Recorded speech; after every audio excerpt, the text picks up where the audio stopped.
दरअसल संसद में आज जहां पर घमासान थम नहीं रहा, अब बवाल गद्दार बनाम देश के दुश्मन तक पहुंच गए। राहुल गांधी और केंद्रीय मंत्री की जुबानी जंग को बीजेपी ने सिख के अपमान से जोड़ दिया है। दरअसल राहुल गांधी और केंद्रीय मंत्री बिट्टू ने तनातनी तब शुरू हुई जब राहुल गांधी निलंबित सांसदों के समर्थन में मकर द्वार पर वहां पर खड़े हुए थे और तभी केंद्रीय मंत्री आते हुए दिखे तो उन्होंने कहा कि देखो माय फ्रेंड ट्रेटर आ रहा है। जवाब में बिट्टू ने कहा कि राहुल गांधी देश का दुश्मन है। ये सारी बातें कही गई और उसके बाद ये मामला और ज्यादा तूल पकड़ता हुआ नजर आया।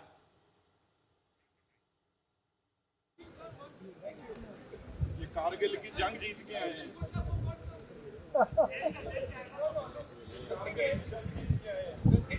Here is a traitor walking right by. Take a look at the face. This is what it looks like. Hello, brother. My traitor friend. Surrender. Don't worry, you'll come back.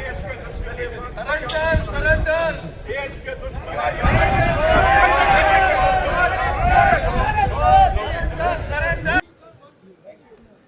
ये कारगिल की जंग जीत के आए हैं।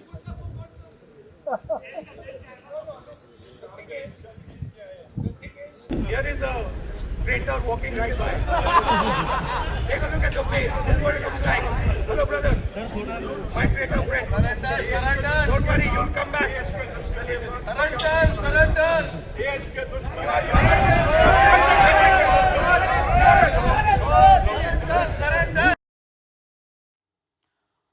और इस पूरे घटनाक्रम के बाद रवनीत सिंह बिट्टू से मिलने पहुंचा आज तक के संवाददाता से क्या कुछ उन्होंने कहा, आइए आपको वो सुनवाते हैं। इनको यही तकलीफ थी भी अगर राजीव गांधी जी का नाम शहीद लेना पड़ता है तो साथ में शहीद आजम सरदार बेअंत सिंह भी कहना पड़ता है। मैं भी उस परिवार से आता हूं, ये तकलीफ है। अगर एक शहीद का पोता जितनी देर मैं आपके साथ था तो ठीक था, अब अगर मैं बीजेपी में हूं तो आप मुझे इस शब्दों से संबोधन कर रहे हैं। वेदना पीड़ा। और उसके बाद देखो ये अपने आप को समझते क्या है, ये चीज कह के मुझे हाथ आगे कर रहे हैं जैसे कोई शहंशाह हो, जैसे कोई मतलब वो समझते मालिक ही हम हैं इस दुनिया देश के। तो भाई गांधी फैमिली के ना हो पर सिर पे पगड़ी है सरदार की, तो हाथ मिलाने जब बढ़ाया तो मैंने कहा आप लोग तो देश के गद्दार हो, देश के दुश्मनों जो रोज फौज के अगेंस्ट बात करते हो, देश के अगेंस्ट बात करते हो। ये हाथ सरदार का, पंजाबी का हाथ, गांधी परिवार जो सिखों का कातिल है, हमारे गुरुद्वारे में ढाए हुए, उस गांधी परिवार के वारिस के साथ मेरा हाथ नहीं मिलेगा। और आप रवनीत बिट्टू को सुन रहे थे और आपको सुनाते हैं कि दिल्ली के मंत्री सिरसा ने भी क्या कुछ कहा इस मामले को लेकर, आइए आपको वो भी सुनाते हैं। आपने ये जो पाप किया है, ये सिखों की तौहीन की है, ये सिखों के प्रति अपशब्द बोले हैं, इसकी हम कड़े शब्दों में निंदा करते हैं और कतई इसको बर्दाश्त नहीं करेंगे। मैं माननीय स्पीकर साहब को कहना चाहता हूं लोकसभा के तुरंत राहुल गांधी जी के खिलाफ कार्रवाई कीजिए। एक सिखों के प्रति इस तरह के अपशब्द बोलने, इतनी गंदी टिप्पणियों का इस्तेमाल करना, उनके प्रति इस तरह की अपने मन में भावना रखना, अपने मन में उनके प्रति इस तरह का द्वेष रखना, यह स्पष्ट बताता है कि कांग्रेस की मानसिकता में आज भी कोई बदलाव नहीं आया। जो 1980 के दशक में सिखों के प्रति जहर था इनके मन में, आज भी वही जहर पनप रहा है। इनके ऊपर कार्रवाई करनी चाहिए स्पीकर साहब को। और बीजेपी अब इस पूरे मामले को सिख अपमान से जोड़ रही है और इसको लेकर भी अब बयानबाजियां शुरू हो गई। विपक्ष और पक्ष दोनों की तरफ से बयानबाजी हो रही है, आइए आपको वो भी सुनाते हैं। तो राहुल गांधी जी ने बिट्टू जैसे हजारों युवा साथियों को और मेरे जैसे लोगों को पहचान देने का काम किया। बिट्टू जी भी बोल के गए देश के दुश्मन राहुल गांधी। ये तो पता नहीं कि देश का दुश्मन है कौन। ये तो देश की जनता बताएगी कि देश का दुश्मन वो है जिनके परिवारजनों ने इस देश के लिए अपनी जानें कुर्बान की है, कि वो लोग हैं जो धोखा करते हैं, वो लोग हैं जो पीठ में छुरा मारते हैं। ये तो जनता ने फैसला करना है, किसी के कहने से नहीं होता। और ठीक है, आजकल जो बीजेपी के नौजवान नए नए साथी पार्टी छोड़ के उधर गए हैं ना, वो इस प्रकार का काम करते हैं खुश करने के लिए बीजेपी के लोग। हम तो ये चाहते हैं कि सरकार इसके ऊपर चर्चा करे। यूएस डील के ऊपर बहुत बड़ी चिंता का विषय है, चाइना का चिंता का विषय है। हमें कल निलंबित कर दिया गया, चलो हमें तो निलंबित किया ही है, लेकिन सरकार वही तरीका फिर अपना रही है, बात करने को राजी नहीं, तो कैसे देश चलेगा? जब आप बात ही नहीं होने दोगे, हाउस में विपक्ष को सुनोगे ही नहीं, तो आप बोलोगे क्या? अब प्राइम मिनिस्टर स्पीच करेंगे तो किसके ऊपर स्पीच करोगे? जब आपने बोलने नहीं दिया किसी को, फिर तो ताना चाहिए ना, आप जो मन में आया वो बोल के चले जाओगे। हमने इतनी देर के सांसद है, कितनी बार हम टेबलों पे चढ़े हैं जी।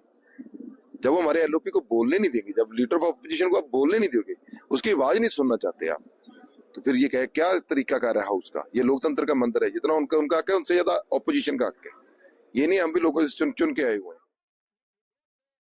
और इस बड़ी खबर पर हमारे साथ हमारे सहयोगी पीयूष भी जुड़ गए। पीयूष, देखिए, ये पूरा मामला जो था आर्मी चीफ की किताब के बाद सस्पेंशन को लेकर, ये सारी चीजों की तरफ बढ़ रहा था। कांग्रेस पार्टी अग्रेसिव थी, लेकिन अब ये मामला सिख अपमान को लेकर ही आगे बढ़ चुका है। तो यानी अब कांग्रेस पार्टी ही गिरती जा रही है, खासतौर पर राहुल गांधी भी।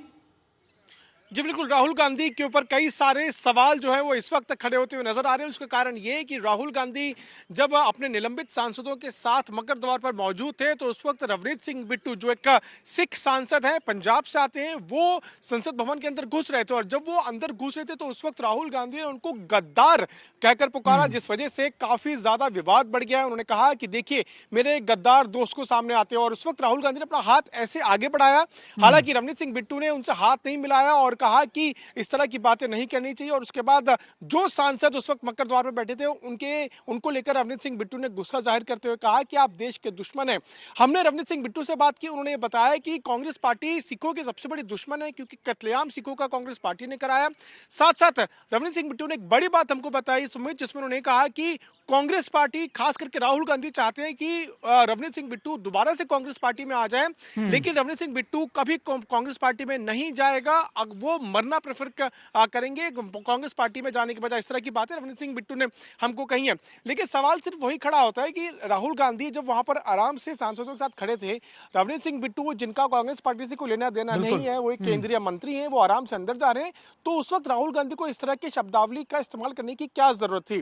कांग्रेस के सांसद धरना प्रदर्शन कर रहे थे, राहुल गांधी उनके साथ आके खड़े हुए, नेता आगे खड़े होते हैं और अपनी बात रखते हैं, लेकिन इस तरह से चीजें करना कहीं ना कहीं इस वजह से काफी हंगामा जो है वो इस पूरे मामले को लेकर बढ़ता हुआ नजर आ रहा है। बीजेपी ने इस पूरे मामले को लेकर अब जो है बीजेपी काफी हमलावर होती हुई नजर आ रही है। बीजेपी के कुछ कार्यकर्ता अब कांग्रेस पार्टी के दफ्तर के बाहर इस पूरे मुद्दे को लेकर धरना प्रदर्शन करने जा रहे हैं। 3:15 बजे के आसपास सभी कार्यकर्ता इकट्ठे होने वाले हैं और उससे पहले एक बड़ी प्रेस कॉन्फ्रेंस भी होने वाली, जो हरदीप पुरी के अलावा जो सिख नेता हैं बीजेपी के, वो सब एक प्रेस कॉन्फ्रेंस करने जा रहे हैं। तो जिस तरह के शब्दों का इस्तेमाल राहुल गांधी ने किया है रवनीत सिंह बिट्टू के खिलाफ, पीयूष, ऐसा लगता है कि बीजेपी को भी एक मुद्दा मिल गया राहुल गांधी के खिलाफ, और अब वो भी चाहेंगे कि इस मुद्दे को ज्यादा बढ़ाया जाए, ज्यादा तूल दिया जाए, ताकि राहुल गांधी पर भी आक्रामक हो सके बीजेपी। आपका बहुत बहुत शुक्रिया पीयूष। लेकिन आप देखिए कि राहुल गांधी भी लगातार पूर्व आर्मी चीफ की किताब को लेकर, एलएसी को लेकर, चीन की पॉलिसीज को लेकर बहुत ज्यादा आक्रामक नजर आ रहा है। फिर उन्होंने कई इसी चीजों को लेकर जिक्र किया, आइए आपको वो भी सुनाते हैं।